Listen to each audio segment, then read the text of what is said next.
Ladies and gentlemen, welcome back to the Creator Cast. I'm Austin, and with me, I have a very special guest. Been wanting to have him on for a long time now. UrinatingTree, sports content creator. Tree, how was your weekend?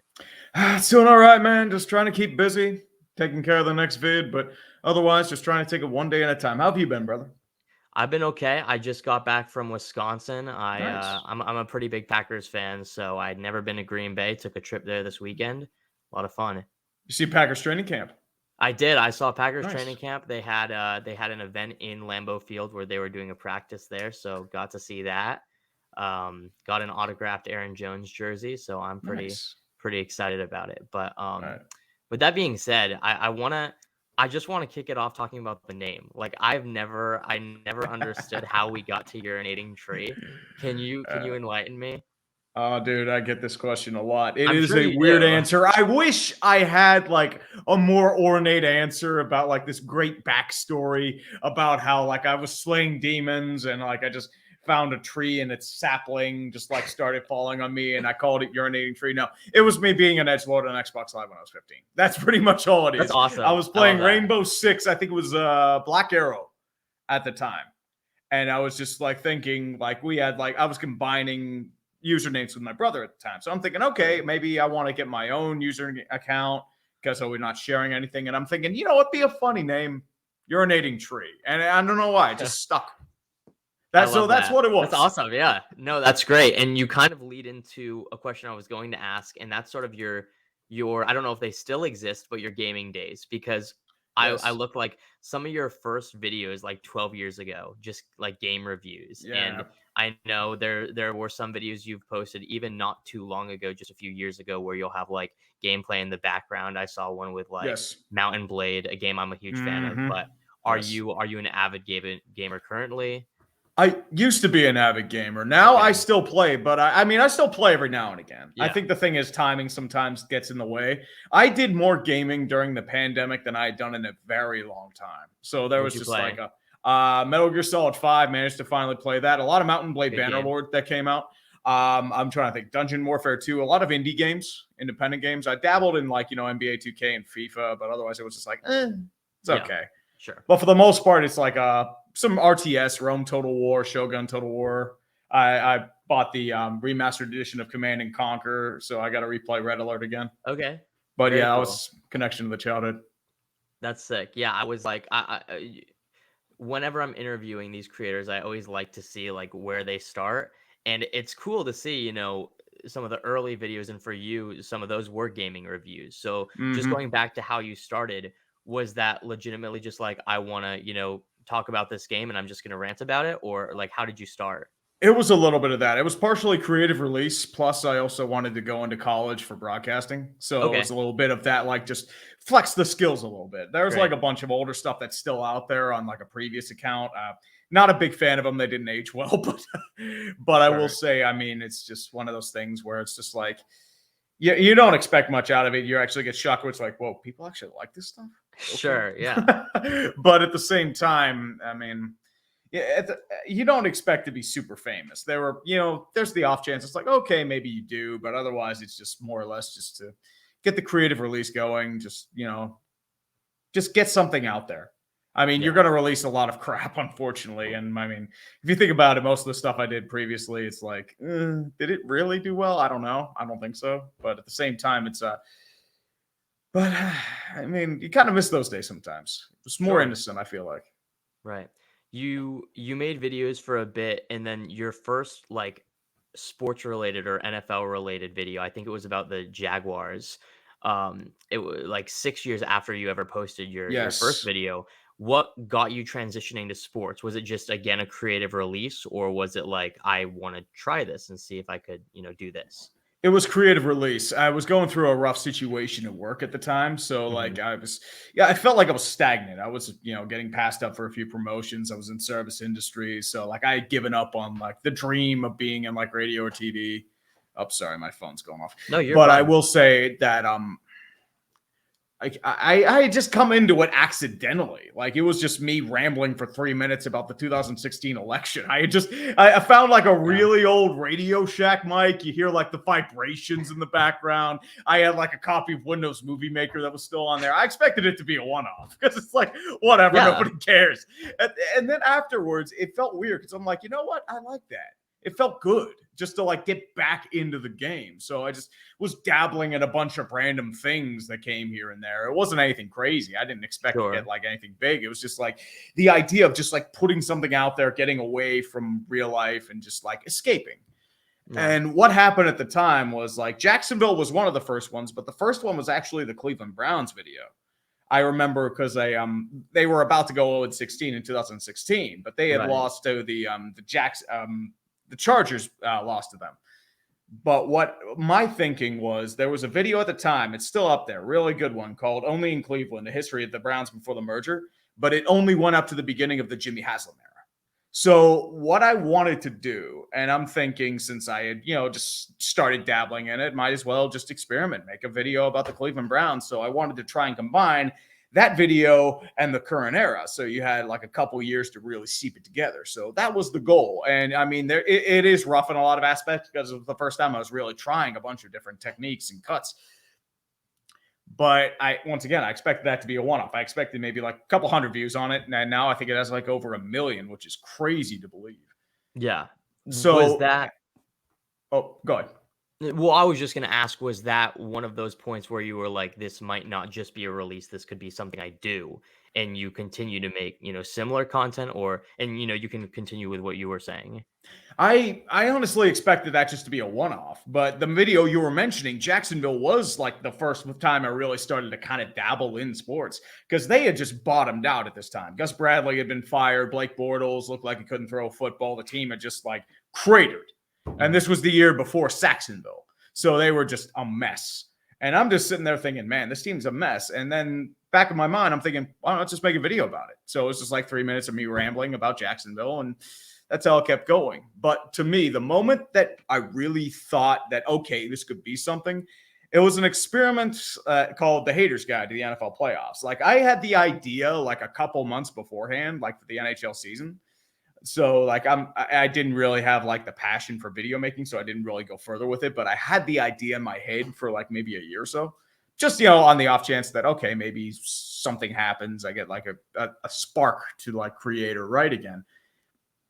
And first time I did this, it was just like the first one was just like it was very brief, quick, bang, bang, bang, bang, bang, and I expected maybe a couple hundred views and just a bunch of people saying I suck. So I remember the one day that really shocked me. I think it was at 550 subscribers because I had a couple like from the previous time, like they were like up and down, maybe like a couple had gained since I started doing sports. But I remember overnight, I went from 550 to 650 subscribers, a gain of 100, which is unprecedented for a small channel. And I'm just Right, sitting there thinking, exactly, like, yeah. and I'm like, what? Is that a typo? Because I'm just like looking at it. I'm like, okay, this is weird. And I think it got something like 15 to 20,000 views, which I mean, considering what I was at was like a couple hundred on average. That's That's just like big. out of the ordinary. And I'm like, Yeah, okay, this is a fluke. Just stop, just keep going. And just like, I did one on the Super Bowl because like, okay, maybe there could be something here. And that one popped further off. I think it got like 50,000, which was like huge. And I actually got over like a couple thousand subscribers, and I had really dabbled in. And that was the point where I'm thinking, okay, this could be something. I need more pipe. I need to keep digging. And yeah. I've just been taking it one day at a time ever since. And I mean, I don't really regret it. It got me out of waiting tables and helped me buy a house. So you know what? I Yeah. mean, there's some ups and downs to it, but that's with every job, if we're being honest. So I mean, I don't know how long it's going to last, but at the same time, you got to cherish it when you can, man. Yeah. I want to spend a little bit more time talking about those early days before we move on. Yeah. You said you were in school for broadcasting. Yes. I'm familiar. I'm currently in college for broadcasting. It's something I want to do. Uh, in terms of your like getting into YouTube, were those skills in broadcasting prevalent to YouTube? Like specifically, for example, editing. Was that a learning process for you, or was it like, oh, I can edit. I've learned how to do this. Partially. I know like I did dabble with editing programs, Final Cut Pro mainly, Yeah, but it was just like basic courses. I knew like the time intensity it took into it. But when I started, it was like trying to relearn like an old like skill because I hadn't used it in a while. Like I was in radio for a bit, so I was using linear editing programs. Like I hadn't been really using Audacity for a while. I hadn't used Corel Video Studio, which is the editing program I use. So it was just like trying to really relearn something. So it's just trying to build it in a way. Like I wouldn't call it like quality editing because like most editing is like very quick, rapid fire, especially with like a lot of sure. modern YouTube. Like mine is more just I want to allow the clip to play out and just like really just let it flow. But I think like there is some knowledge to be had, but at the same time, some of it was also like in my early days when I was just rambling about old video games, like getting that sort of skill set and just like rebuilding it. I think that was like part of the learning process in a way. Sure. Um, and then you eventually you sort of did branch out where it wasn't just football, it was also Mhm. hockey, it was baseball. What went into that? Was that just a sports that you also enjoyed, or were you like, I want to branch out into making content for more audiences? It was a sports I enjoy. Like the first like hockey vid I did, like I like hockey's my favorite sport. So I really Okay. got into like the Penguins were doing really well at the time. Like I had grown up with them. They nearly moved to Kansas City. I remember that, like the nadir of that. One of the vids I want to get to eventually is the 03-04 Penguins, which is like the dark age of the Penguins. Like they had traded off a lot of pieces. Lemieux got injured in 10 games. They were bankrupt. They were trading prospect like players for money, which you could do at the time, and there were rumors of moving left and right because remember they weren't financially solvent. They weren't until they got the money from the casino that was built in Pittsburgh, Rivers Casino. So I know like that with baseball, the first one, the toughest one for me was the Pirates. Like they were the one that actually inspired me to like give me an unhealthy fixation on really bad sports teams and how they tick because I grew up with 20 years of losing with them. That's actually one of my like ultimate bucket list videos. It's just doing like a multi-part series on the 20 seasons in the abyss for the Pirates, which is like Okay. 93 to 2012. Yeah. And then like there are a lot of weird stories to tell with that. Like the freak show of 97, which is one nobody really goes over, like Operation Shutdown and Dave Littlefield's era. And it's just like the idea for me is just like I want to create stuff that doesn't suck. I want to like build and just like sort of like explore like the world. And it's just like it's a vast sports world. You can't really contain yourself to one specific thing. If I have a fire that like, okay, I want to do something on, PGA versus LIV like I did last year, or like say the RSNs. Like I want to do it just because I want to learn more about it. And I just really want to like delve into topics that help me to develop like say the acumen and just like what I do and my knowledge of sports as a person. Yeah. You've gotten a little bit more through the years. I guess the word is formulaic with your content, where you have, Mm-hmm. you have series, you have this week in sports ball, you have your Steelers series, stuff like that. What goes into creating a formula like that? Are you content where you're at right now? Do you want to, make more series? You sort of answered that a little bit, but speak to that if you could. The goal for me is like not actually to get formulaic because I feel like there's a worry about getting stale. And Okay, especially with like formulas, like it tends to become routine. And that's the trap you get into. It's either, okay, do you stick to the tried and true and risk potentially like burning everyone out and just like not like developing, or do you try something new and risk alienating people? That's the kind of thing I've really wanted to build on. Like, for example, I love doing This Week in Sports Ball, but the problem is come week 13, 14, it's mostly the same stuff coming over and over and over again, and there's nothing that's you true. really do about it. Yeah. That's the issue with a formula. Oh, sorry, my screensaver went on, but No, you're fine. I know the because I thought my screen went off. I'm like, oh crap, I lose the No, you're connection. you're totally But I fine. but I did say but the same thing too. It's like I want to just it's trying to build yourself in some way, like even if it's like doing the same stuff. Because I feel like the moment you get content, the moment you start to fall downhill. It's just like you need to find ways to keep improving your product, keep building, keep developing yourself, and more or less just try to keep people enthralled and entertained, because the YouTube market is very cutthroat, even in like any Yeah. market, because there's just so much competition these days. You have to find ways to balance yourself out. And what are the ways you do that? Style and presentation. And if you can't find a way to differentiate yourself, you're just going to be caught up in the abyss. And if I can put my best out there, no matter what I do, I feel like that's the only, like, I at least can tell myself, okay, you did your best, even if like things like kind of flop for a video, which is inevitable in the YouTube landscape. Yeah, you are very right. YouTube is, it's an unstable Yes. atmosphere. It's difficult. Like it could go tomorrow. That's the thing that Exactly. always worries me too, because like, as I said, I've seen examples of like old creators, like they like reach the highs or what they feel are the highs. They get content, they get egotistical, their content suffers and they fall apart. I've seen it happen repeatedly. It's still happening because Yeah, unfortunately, like I feel like it's a combination of like lacking that life experience of saying, okay, I've been in the worst situations before. You have to take it one day at a time and appreciate everything that comes with it. Like the people that take the time to watch it, which I feel time is the most valuable asset we have as human beings. absolutely. Like you can't add time to a day. Yeah, like you can make more money, you can improve your health, but you can never add time. Hmm. But I know, like I said, like I know the positive thing about like the ecosystem of like the sports YouTube, like we're not really in competition with each other. It's more or less just like we're just trying to build each other up. So I think that's a Exactly. positive of it, at least. Like there's no drama, there's no like stuff like that, knock on wood. But I because things can turn on a dime. But I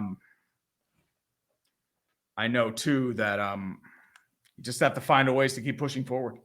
Yeah, absolutely. You talk about how there is not a lot of, you're not in competition with one another, trying to build each other up in this, sports YouTube atmosphere. Is there any concern? Because this is something that I talked with Tom Grossi about in our interview. Is there any concern about oversaturation in the sports content community? Just, I mean, that's going to be inevitable no matter what. I mean, yeah, since I started in 2017 to now, it's significantly more saturated. It is what it is, because like that's in terms of any sort of thing. Like, for example, the first person that discovers gold in California, and then 1 year later, everyone's going out to California to try and find gold. Everyone's going out. That's like, you got to find and dig for the gold and hope you find something. And I think that's what a lot of people do. It's people see like the creative release, people see like, just the relief that a lot of us had getting out of the working world. And I think too, like it's a diverse melting pot if you think about it. Like you have so many different like perspectives, techniques. Also, like people from all walks of life. Tom was a teacher. I was in restaurant industry. 5 Points Vids was, in corporate America. Former athletes that have been there. Also, former college players, guys who have been salesmen. Flemlo, I think, was a salesman for Best Buy, if I remember correctly. I might be wrong about that. Perna was an editor for Maker Studios. Scooter Magruder had been, in a previous, like he had been doing this for a long time. So you get like different perspectives. So you do get that saturation, but it's like not the same saturation per se. So I do agree with that. But I know, like, I think if there's going to be anything that threatens the ecosystem, it's probably the big boys starting to come in. NFL, the major leagues. Like, 'cause I know NFL is really starting to get into social media.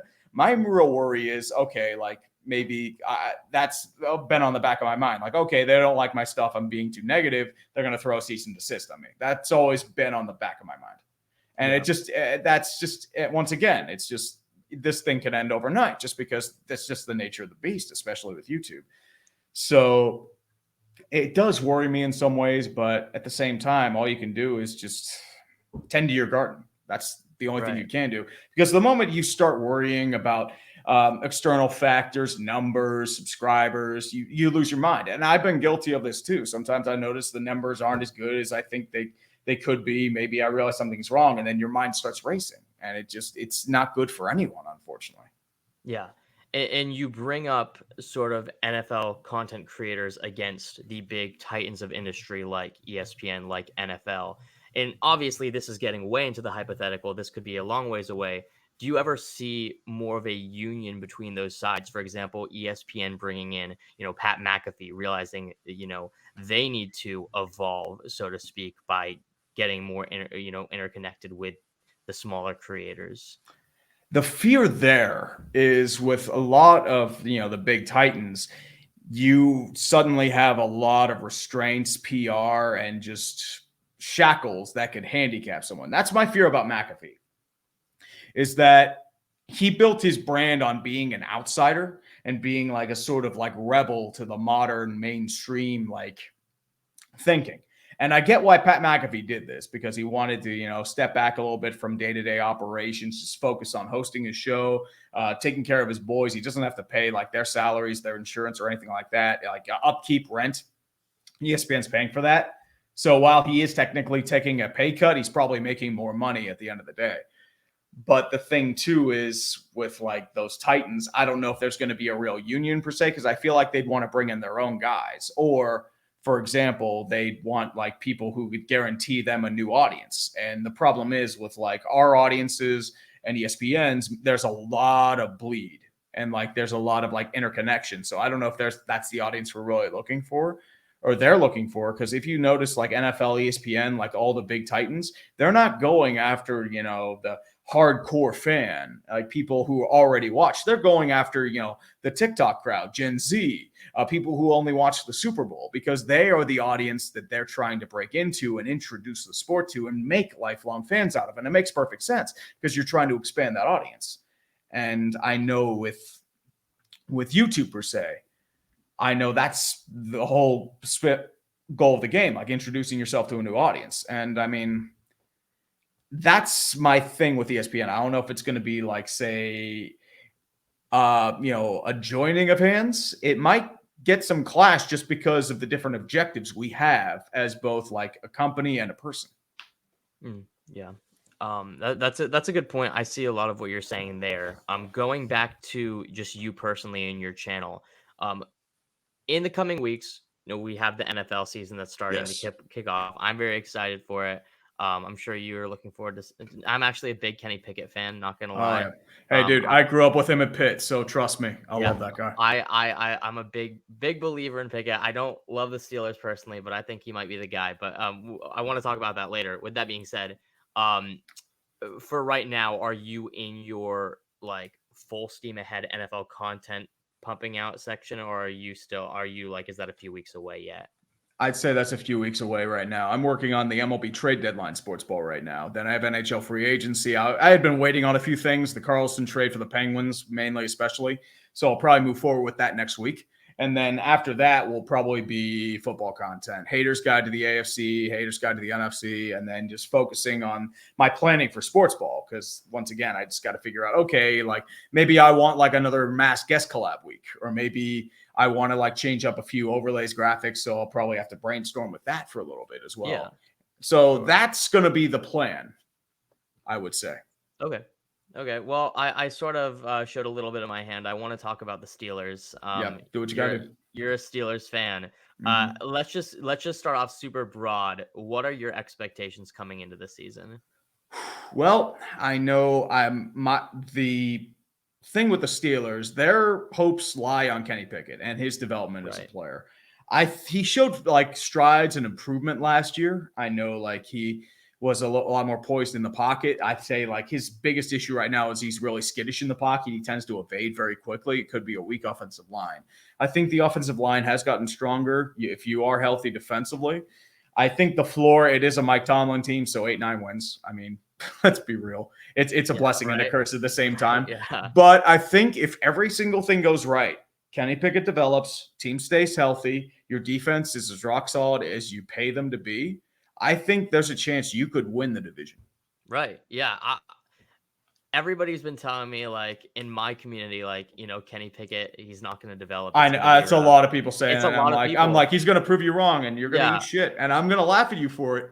Yeah, there are very few people that I believe in this season, oddly enough, as much as Kenny Pickett.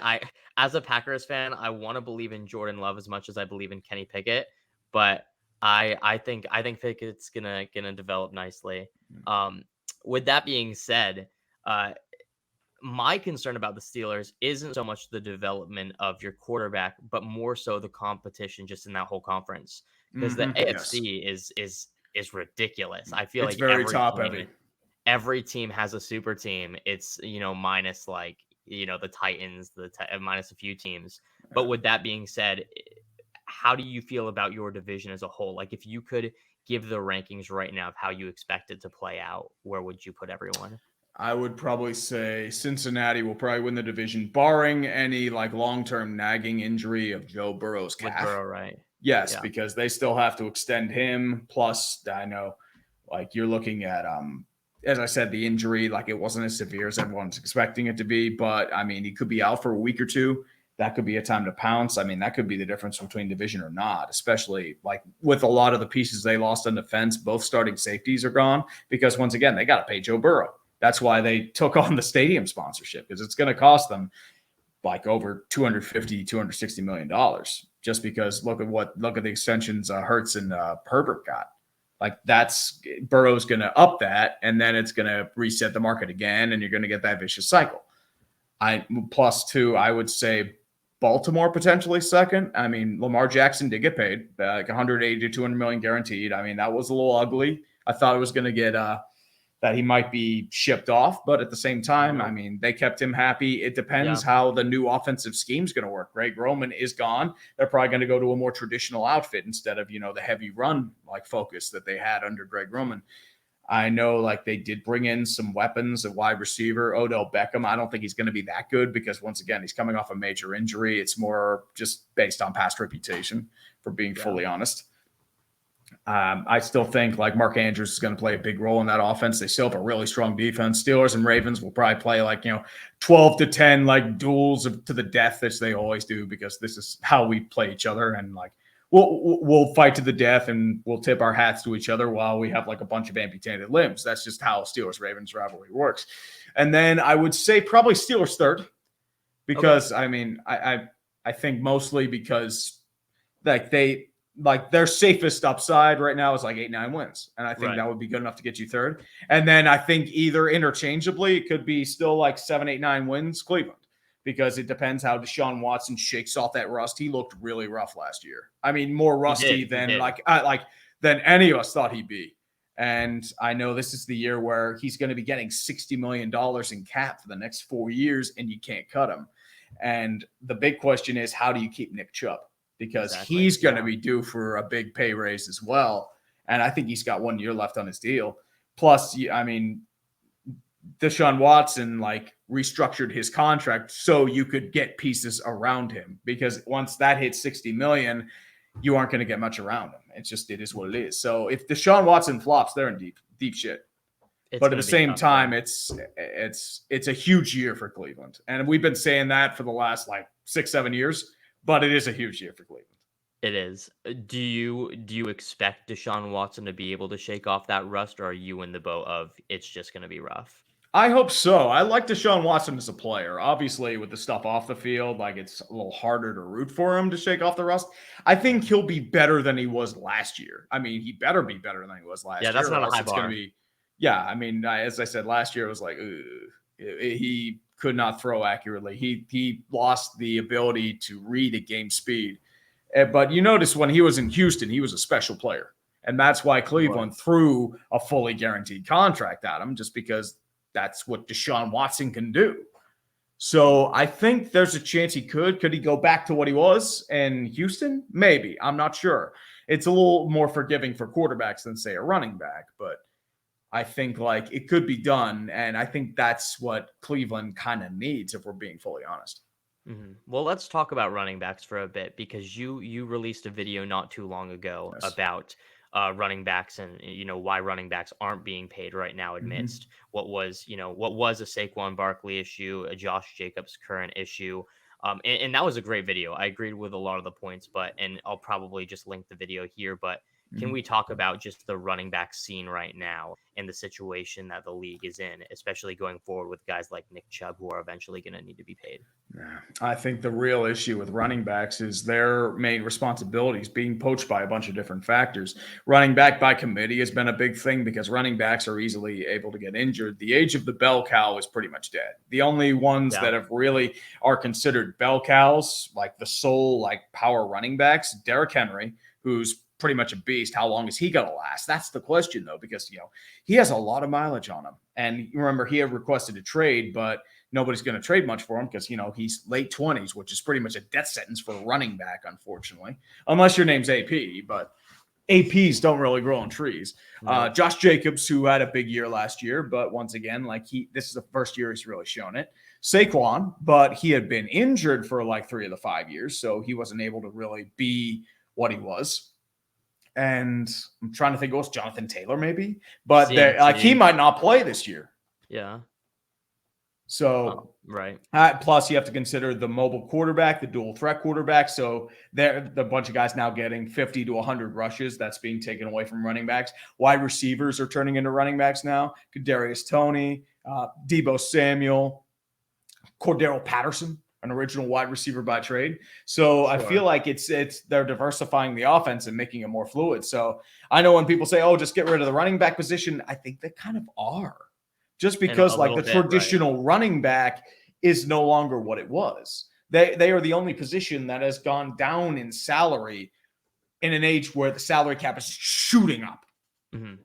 Yeah, especially when you look at just the history recently of teams that have been winning Super Bowls.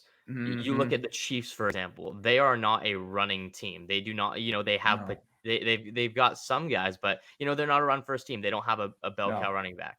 Their run game is secondary. Plus, you have Patrick Mahomes who can use his feet. They drafted a first-round running back in Clyde Edwards-Helaire. He barely played. It was between Jerick McKinnon and Isaiah Pacheco, who's a seventh-round guy. They just picked up. And you could find great running backs anywhere, unfortunately, if you have a really good offensive line. And that was another thing. Like, it's a predicator of the offensive line. It's not really on the running backs themselves unless they have, like, elite vision and, like, can break, like, yards per carry. And that's harder to quantify than say like, oh, you have a really good offensive line. You gain 5 yards off the line of scrimmage because they're just bull hogs. Like what happened with Le'Veon Bell. He had one of the best offensive lines in football, goes to the Jets, and they're a substandard offensive line, and they're falling. Yeah. And that's another thing too. Like a lot of teams have been burned on paying big money to running backs. Le'Veon Bell, does Zeke Elliott. Like they threw 6 years at him and he's already gone. His last play was his starting center getting pancaked. You also have Todd Gurley, David Johnson, DeMarco Murray, Chris Johnson, like a bunch of guys that have just like flopped. Yeah. And they're afraid of that. Like say you throw a big contract at Saquon Barkley, he's injured the next 2 years, you have to cut him. Why'd you pay him? Mm-hmm. And the solution to that, the solution of running your backs in the ground is, like you said, running back by committee, which is what we're seeing a lot of teams transition to.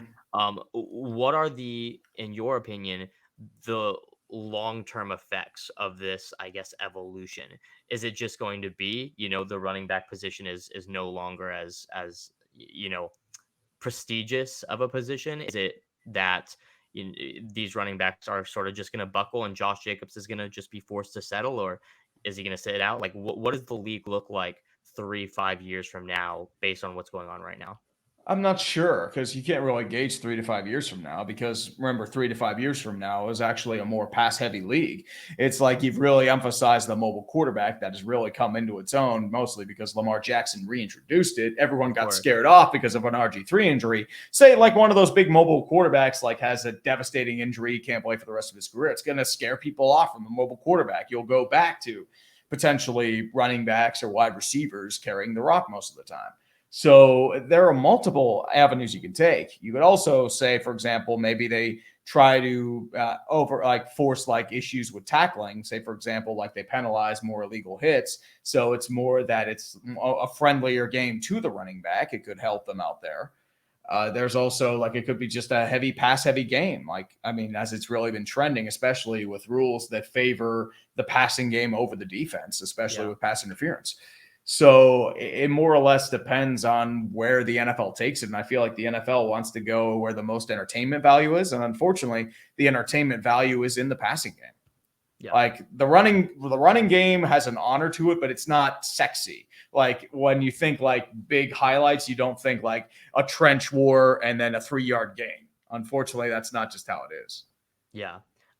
Probably one of the greatest examples in recent history I've seen of, just the offensive line being the main force of the run game is, I think back to that, and I hate bringing this up, but that, Packers Niners NFC Championship, Mm-hmm. where they had like Raheem Mostert, who, no shame, no, this is not a diss to Raheem Mostert, but he's not a Saquon Barkley, he's not No. a CMC, yet he ran like 300 yards just because the offensive line was getting, was making the holes. And so yeah. So just back to your point, the running back position is in a lot of danger right now, especially in Mm-hmm. terms of how much they're being paid. I'm all for running backs getting paid. I don't have a problem with it. It's Oh just, yeah.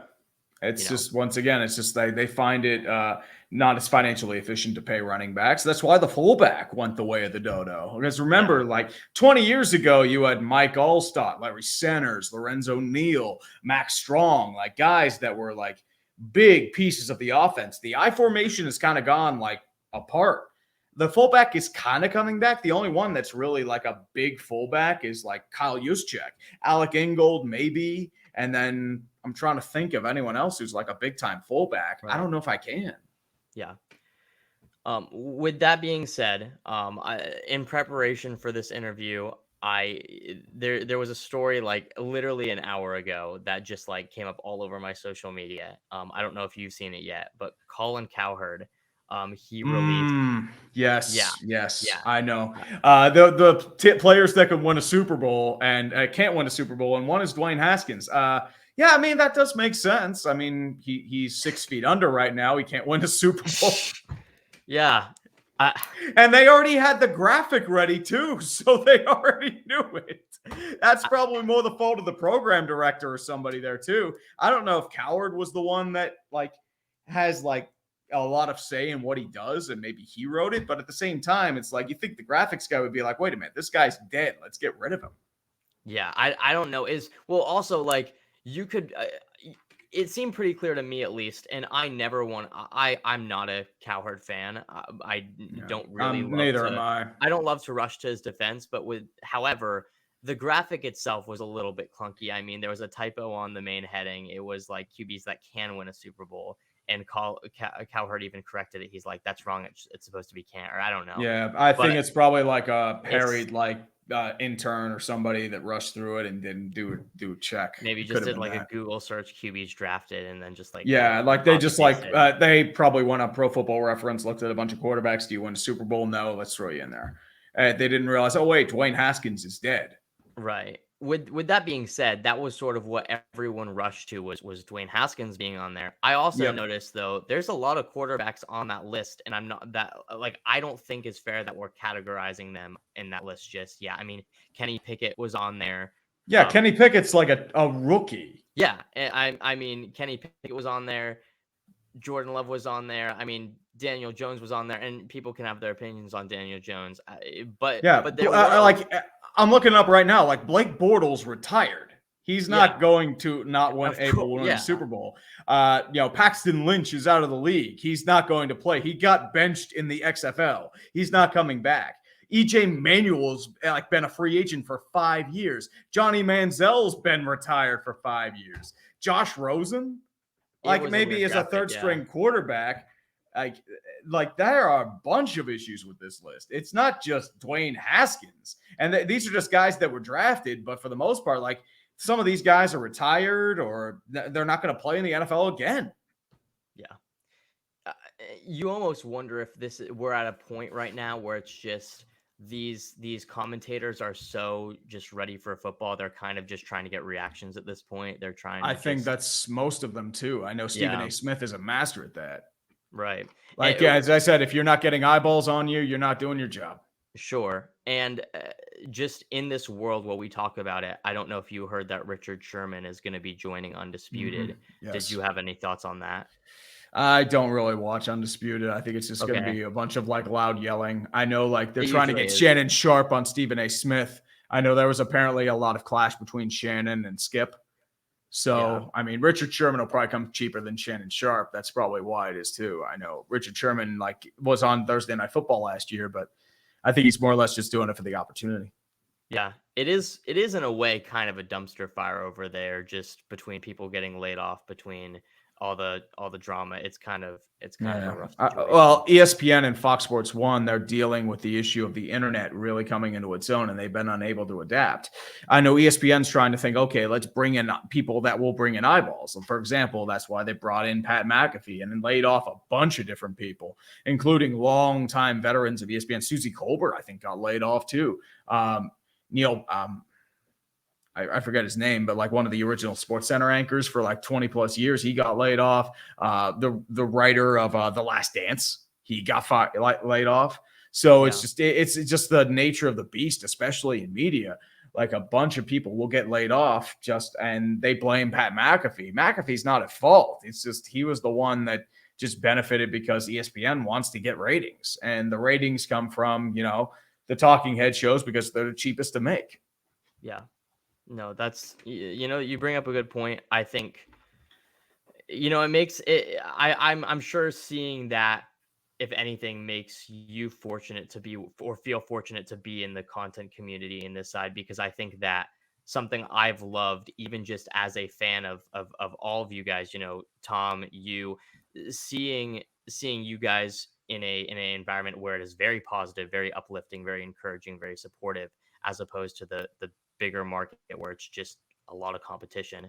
It's a really good space to be in right now Mm-hmm. for you guys. As I said, you got to take it one day at a time because it can change overnight. Yeah. That's the only problem.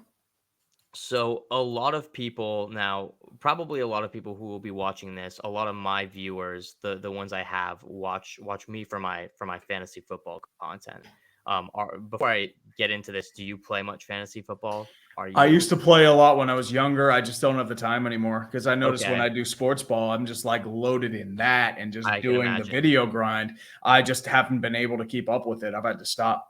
And I've Okay. won a couple championships Yep. in the past. It's just, I just can't focus on it like I used to. No, I understand. With that being said, I'm going to ask, if you were to put yourself in a position where you're drafting this season, you are participating in a league this season, would you have a guy, whether it be on the Steelers or just in the league, where you're like, this is going to be a breakout player, this is going to be like my sleeper pick? George Pickens. Okay. George Pickens. Like Okay. that is the guy. That's the guy. I Yes. I And I'm interested on your thoughts. This is not necessarily my view, but with a lot of the Pickens highlights, what we see is we see some crazy, crazy catches. I mean, we just saw this practice highlight where he went over a Mm-hmm. dude. But part of me feels like George Pickens is just kind of the highlight guy. He doesn't get a lot of separation. He just goes up and makes wow plays. I think they don't really throw to him though. I think that's Okay. been the issue because like they weren't really looking his way in a lot of passes, and I know even George Pickens was mentioning it. They try to throw more or less to Deontay Johnson, who's their heavy reception guy. I think if they Mhm. focus more on George Pickens, I think they'll be able to get the pieces. But I think they kept the offense simpler for a rookie quarterback like Kenny Pickett. Like when Trubisky was in, he was able to throw to Pickens more. I think like they were just trying to keep him on like one guy, maybe two, and just ease into that like NFL offense, even though he does have a pro style offense. I think more or less they're just trying to like ease him into it. And I think like this could be Pickens's breakout, at least to me. Yeah. Yeah. Do you expect Pickens to sort of surpass Johnson as the number one in that offense? I don't know. I think it may be more a 1A, 1B because I think Okay. they have different skill sets. The issue with Deontay Johnson is like hands can be a question sometimes. Like he was doing fine there in 21 and then 22, they kind of reemerged. And like that's going to Mhm. be the issue with Deontay. Yeah. But you do have Calvin Austin coming in. You have Allen Robinson, who's more of your Jericho Cotchery veteran wideout. He'll probably get like maybe 20 or 30 catches. He's not going to be a big part of the offense, but I think like he can play a role. There are a lot of positives about Washington, the tight end that came out of Georgia. Yeah, Yeah, so he fell in the draft, yes, like, he a did, lot but farther than I apparently he's think. doing really well in camp. Yeah, So they're doing like a lot of eyeballs okay, on him, especially with like his blocking and like some of his routes. But like he's still like an upside there, Darnell yeah, Washington. So I yeah. think like he could be someone to watch, but not like drafter, but maybe like somebody who like has a good week or two, maybe pick him up on the waiver wire. Yeah. Part of me wants him to fail because I've been drafting a whole lot of Freiermuth, so I Mm, really want Freiermuth to have a good year. But Washington was a player where when I was watching the draft, of course, Green Bay did what they always do. We got a you defensive trade player. down and then Yeah, you don't get the guy you want. And I remember I saw Grossi just flip out over not drafting Brian Branch or Darnell Washington or anybody. And it's it like, made zero sense. it's a strange sense because they always go like with these weird picks instead of looking for like the obvious choice. For Right. example, Jordan Love. Even that first pick, like I'm not a Lucas Van Ness hater, but it hurts to see that we passed on, JSN, who looks phenomenal right now in training Yep, camp. he's having a big camp too. Justin Ross is also having a really Yeah. good camp apparently too. Yep, and then like you said, we we literally trade down to give our division rivals the best safety in the draft when safety is one of our largest positions of need. So as a hmm Packers fan, draft days I'm always hyped for. I'm always disappointed. But I did watch I watched recently your reaction of Broderick Jones being drafted. I'm hmm sure that was a great pick for you guys. Yeah, I mean, the thing is too, it didn't cost that much to move up. I think the Patriots are more interested in trying to screw over the Jets because tackle is their greatest need. George Fant, I think, is a free agent. Mekhi Becton, you don't know if he's going to stay healthy, Yep. unfortunately. Yep. Well, you do have Dwayne Brown, but he's also coming off an injury. I don't think he played that much last year, if I remember correctly. Yeah. But I know like that's going to be the concern. But they did get an edge, which is McDonald could be something, but time will tell there. But left tackle was a huge need for us. I think he's in competition with Dan Moore right now for that position. But once again, I think like I don't know if he'll be a day one starter, but I think he can make a big impact, especially in this first year. Yeah. Um, So who is okay? So I'm going to ask a question now that is sort of on the flip side, and it might be a little bit more difficult for you to answer. But once again, just putting yourself in a I'm drafting in fantasy football. Is there a guy that you are just like avoiding at all costs? It could be a guy hmm. people might be high on, but you're like, I don't want any part of this player. Ooh, that's a tough call because you can go a lot of different ways with this. Yeah, I'm trying to think that like because I got to look at fantasy football rankings. I know like certain running backs I try to avoid because they've usually gone high, especially in a lot of different drafts, even though they get injured. sure. Um, I would say probably because as I said, I don't know the rankings right now, No, unfortunately. right, So right, sure. And again, just putting rankings aside, if there's a guy that might, that might be expected to do well and you're not buying it. I think for me, like a guy that I'm not necessarily avoiding at all costs, but a guy that I don't love at his ranking is Christian Watson, a player who's going in the fourth round, and I don't expect him. I expect it to be more of a Romeo Dobbs type of yeah. offense. Are you So, are you more worried about Jordan Love not being able to get the ball to him, or are you just like more worried about Watson not being able to replicate what he did in the second half of that season? well, there's a few different things. I think for starters, it's what you said that Jordan loves Christian Watson's production last year. It wasn't sustainable. Like his 8 touchdowns in the second half of the season. We're not going to see that. We don't know how good Jordan Love is going to be, but even if he is good, I'm expecting this to be an offense where the ball is spread around a lot. But also, everyone sort of views Christian Watson as the locked in wide receiver one. And, Mm-hmm. obviously he had a really good end of the season last year. I don't think that's the case. I think it's a neck and neck competition between Christian Watson and Romeo Dobbs. And then once I went to Packers practice, I saw two practices while I was there. At both times, and again, I don't know what the scheme is. This is not necessarily my proof, but both practices, it was always Jair lined up against Dobbs. It was never Jair versus Watson. And again, I don't know if they were just doing, one on one or if they were doing, best man, or if they were playing zone or whatever, but you never had a battle between Jair and Watson. It was always a battle between Jair and Dobbs. And also just Dobbs was the guy making the plays. He was the guy who you're hearing about, especially last year. He was all the hype until he got injured. So I'm not necessarily ready to say Christian Watson is the wide receiver one. He's an unbelievable talent, but in an offense where we don't really know who's going to come out with the targets, I'm not ready to spend a fourth round pick on him. So there's a few different reasons, but that's my opinion. That makes sense. Absolutely. I would say, it's like there are a bunch of different options that are running through my mind, especially I would probably say maybe Tony Pollard, just because he's coming off a major injury. You don't know how he's going to be, especially coming off like a holdout. Josh Jacobs would probably be another one right now because you don't know if he's going to play. Yeah, it's probably your big one. Do you think, like, just asking, like, if you had to put money on it, is Josh Jacobs playing like week 1 for the Raiders? I think so, because probably for the salary sake, but he's not showing up for camp. And he'll be rusty for the first couple of weeks just because he's not up to game speed. Yeah, for sure. It's definitely, at least what I think is going to happen, it's definitely going to be the running backs who are just going to have to, fold and take whatever they're being Unfortunately, offered. yeah. The league has recognized that it's not worth paying them. And their chance to get rid of the franchise tag was in 2020, and they caved on a bunch of like meat scraps that were given by the owners. Right. They got hosed, and unfortunately, they failed the running backs there. And that's why they're still getting hosed, because it's like, wait, why am I giving them an extension? I can just give them a franchise tag, go year by year. Yeah. And not have to compete for their services. Absolutely.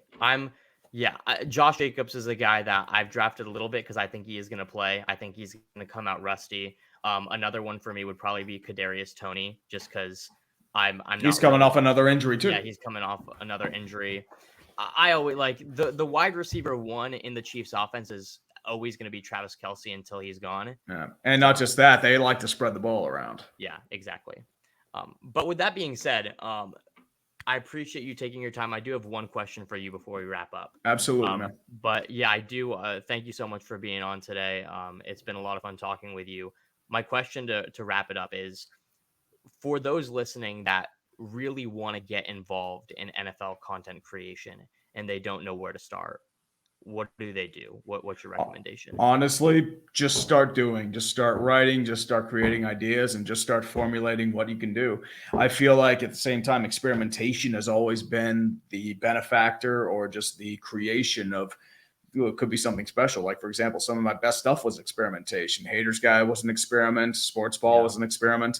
So it just more or less, you never know what you could come up with if you put your mind to it. So I'm a firm believer, like, if you want to find a way to do it, just get started. And it doesn't matter if you just start creating crap. As long as you just start creating and building and improving yourself, you're on the right path.